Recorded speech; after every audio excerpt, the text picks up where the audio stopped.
Alright, so I'm in my house. I just want to say a little, since let y'all know I'm in the house, but I said I'm going to hit you up when I get in here.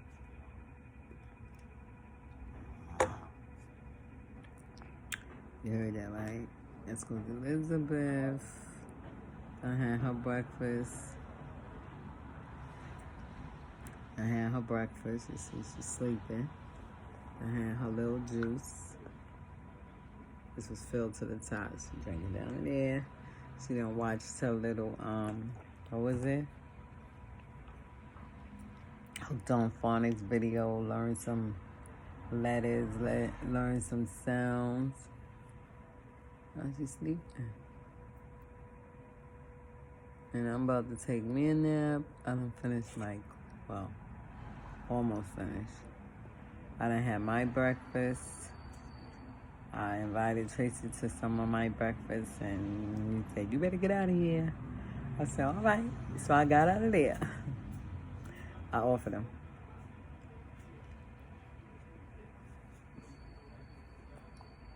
So he wants to be picky. So now I'm just doing a little shopping. Well, actually,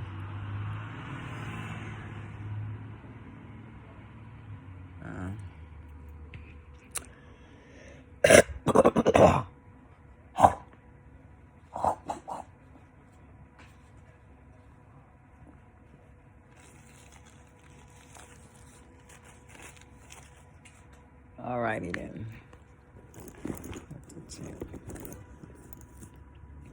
Well, I'm not saying I'm doing some shopping. I just have to update something. Update my card on the website.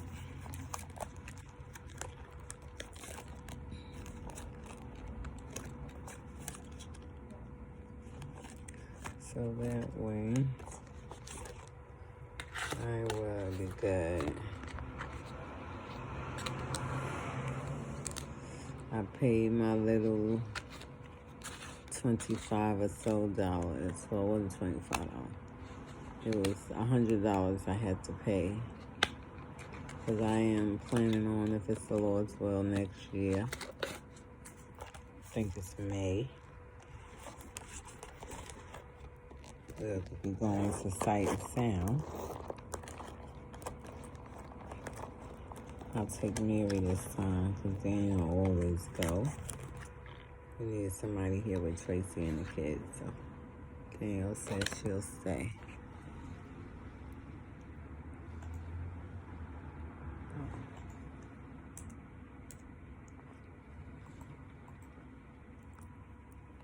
So I paid that. I had to pay for Mary for the 2 months, but we're supposed to pay $25 each month. So, supposed to be September. It started September, October, November. They skip in December, January, and then February you do the balance. So, December, January, February. I mean, not December. September, October, November, I paid. So it was 3 months because I started in September. So I had to pay Mary September and October. So I paid her, so that's $50. And then I had to pay the November, that's $75. Then I paid my November, that's $100. So I gave that now. Come December, they skip in December. I guess they skip in Christmas, but I'm still gonna pay my $50. So that way, okay, it's $145. So I'll be paid off. Let me see if I'm right. No, I won't. 100, right? Then December I pay 50. This is 145, right? So 25 is 50. So that's September, October, November. That's 75. So we pay in January. That's 100. And then February, do the balance. So we are only $45 more we have to pay. So if I pay in December, that's $25. So 25 is 50. So till October, November, December, that's 100. January, February, that's 50, yeah. So you just gotta give me back $10. Oh, no, not really. I just paid the balance. Instead of paying the 25, I paid 15. No, 25. I paid 20. So the last balance I have to pay in January will be just $20 each. Because she already have the $10 from the 25 we did. Whatever. But anyway, we paying that. So, and by the time we go on the trip, I have some money. Oh, every income tax. 3 people that have money. Well, Daniel won't be going to, but Mary will have her money. I have my money, and we'll be set. We'll be set. Yes, we will. The Lord is so good. All right, so now let me go back to who? What was I doing? Let me go back here. So yesterday, let me talk a little bit about yesterday, right? Yesterday, we got kind of like some weather going on yesterday, right? So now, here's the thing. Let me go back. What's happening here? Okay, so let's reactivate.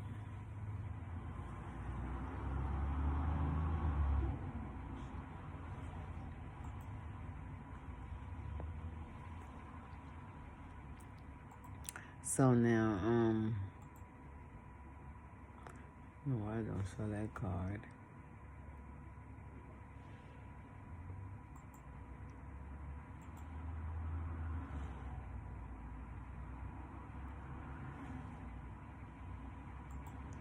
Okay, so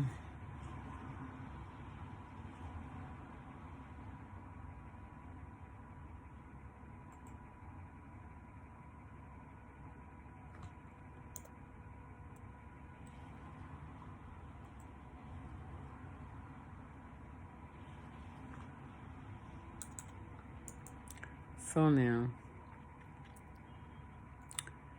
yesterday I'm on my way to church, right? I get to the train station. The trains are not going into Manhattan, right? So you got to take a shuttle bus from the Bronx to 96th Street in Manhattan on the 2 line, right?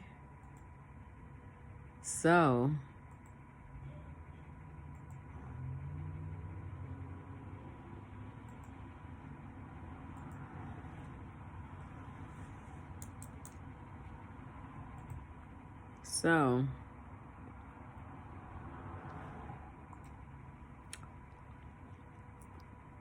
I take the bus. Now, mind you, the bus is only going to... The bus is only going to 100... It's only going to 96th Street, right?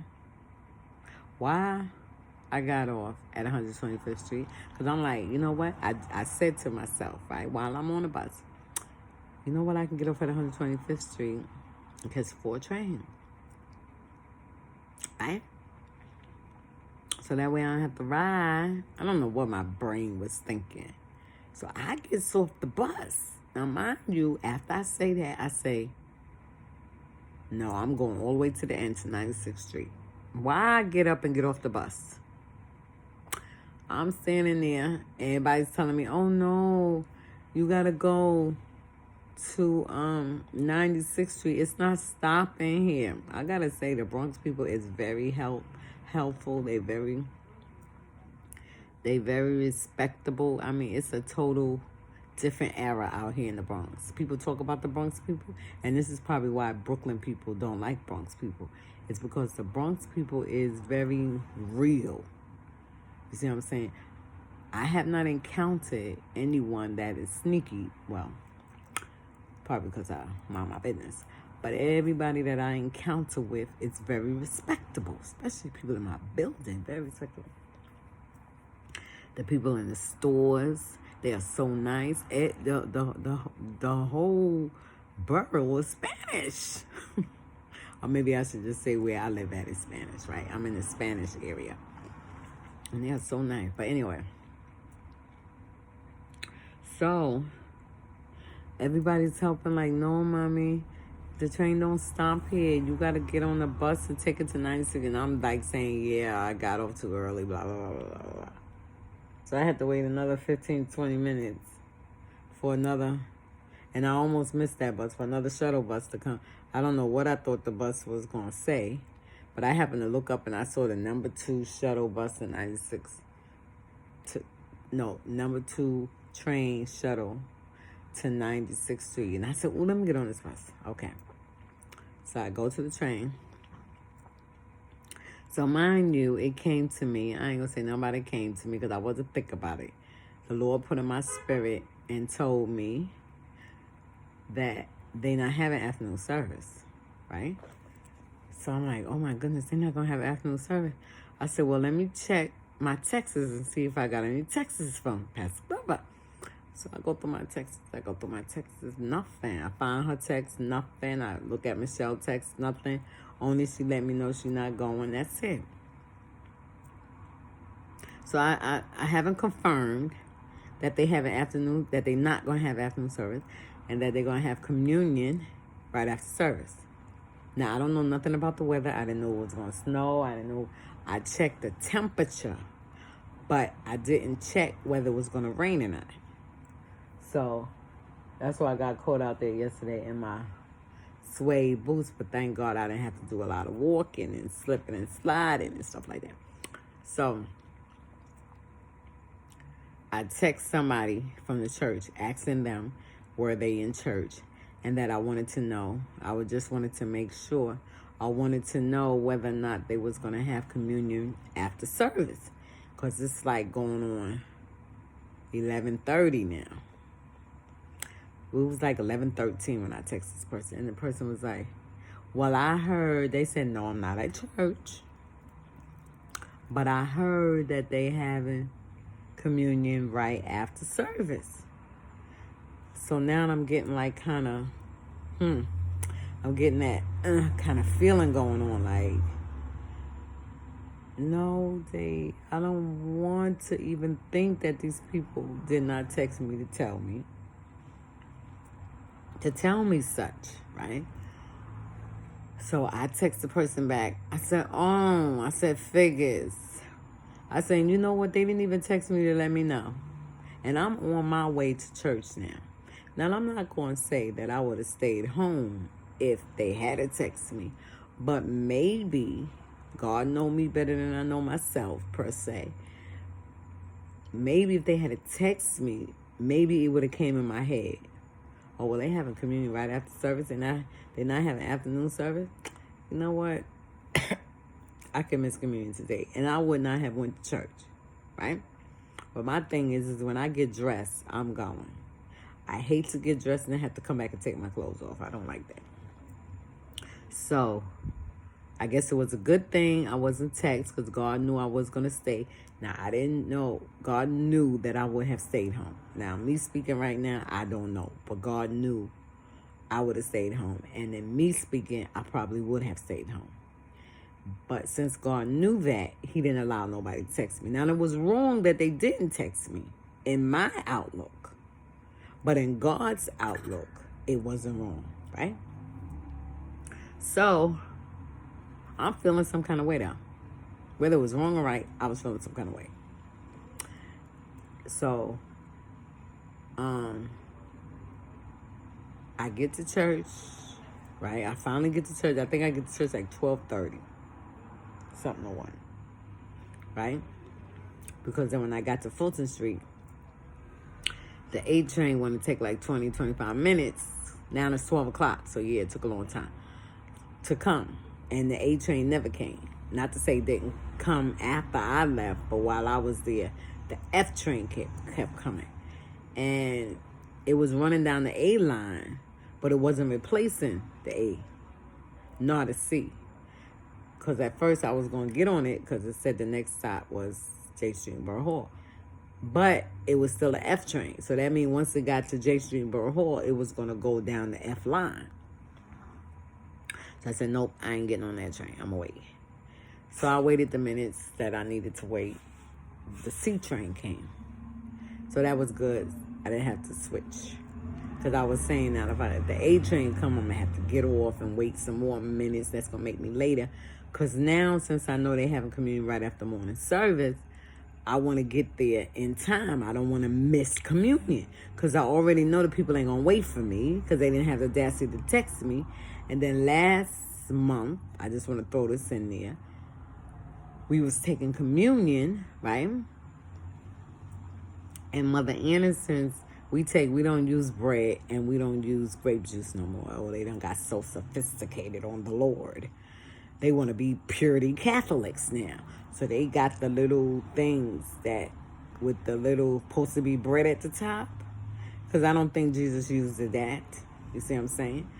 And I feel like this. It's okay to change some things. But some things need to stay traditional. The house of prayer don't like tradition. They feel like tradition is wrong. They feel like, oh, God don't have nothing to do with tradition. He said, as often as you do this, you do in remembrance of me. So that's tradition. He said, keep my commandments. If you love me, keep my commandments. That's tradition. So how you going to say that we don't need to follow tradition? We need to get people was preaching on traditions for like 2 to 3 years. And often in 1 year, leading up to 3 years. Every message that was we need to let go of traditions. Every title was got to do with traditions. I'm like, why is people preaching so much on traditions? But anyway, let's go on to my story. So we don't use the bread. So anyway, just throwing this last month communion in right quick to make my point for this month communion. So Mother Anderson's little thing that you got to pull up to take the little cracker out, it was stuck. I had done open up mine. And she was having a hard time opening up hers. So I gave her mine. Now, me and her sitting in the front. The leaders see us trying to open up this to give to. See me trying to open it up to give to Mother Anderson. She goes, let us all eat. So now everybody is taking communion and we haven't even taken communion. And again, I'm feeling some kind of way. Because we're supposed to be doing this together. That just goes to show that leadership ain't with members. Okay? So I'm feeling some kind of way. So finally I opened it up for her. No, I gave her hers. I gave her mine. So now I'm trying to open up hers. So because I'm trying to open up hers, they go on and take communion because they don't want to wait for me. They don't want to wait for Mother Anderson. You would figure that they would have gave respect for Mother Anderson at least. But because I'm the one, because I'm in it, yes, I'm taking it personal, because I was in it, we not waiting for Evangelist Jordan. We just going to go ahead. Now, if it was Mother Anderson trying to open it, they would have waited. So this just goes to show they ain't even got no respect for Mother Anderson. They would have just did it.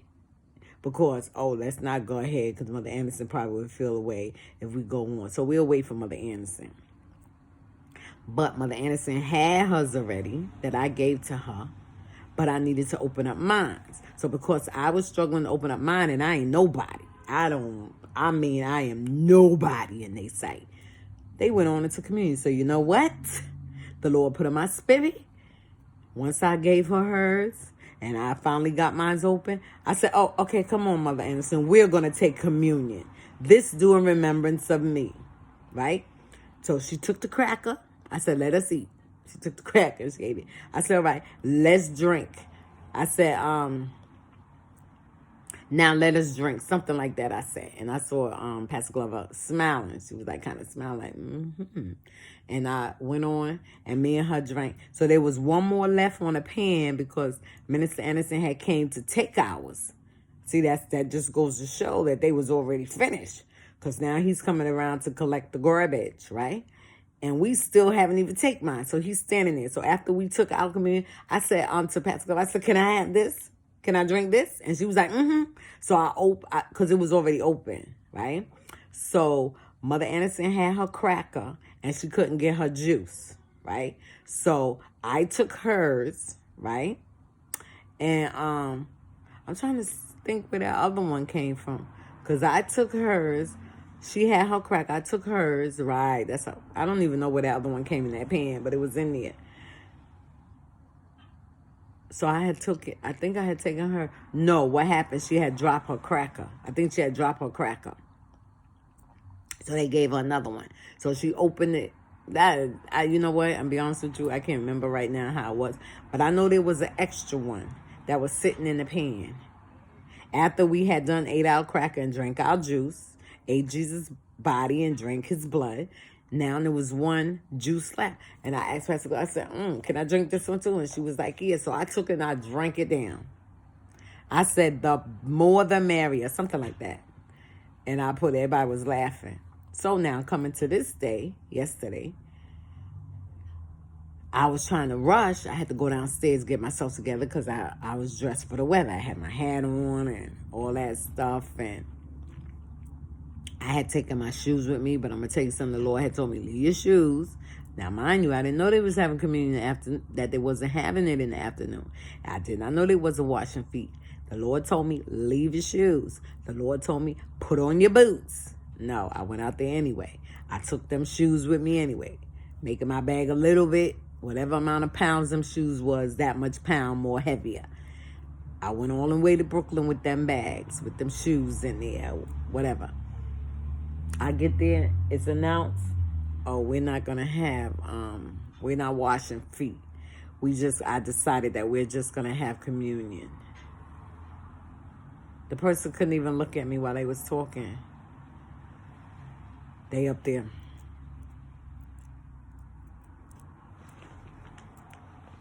And I'm saying, yeah, you can't look at me because you know you was wrong. You should have texted me and let me know.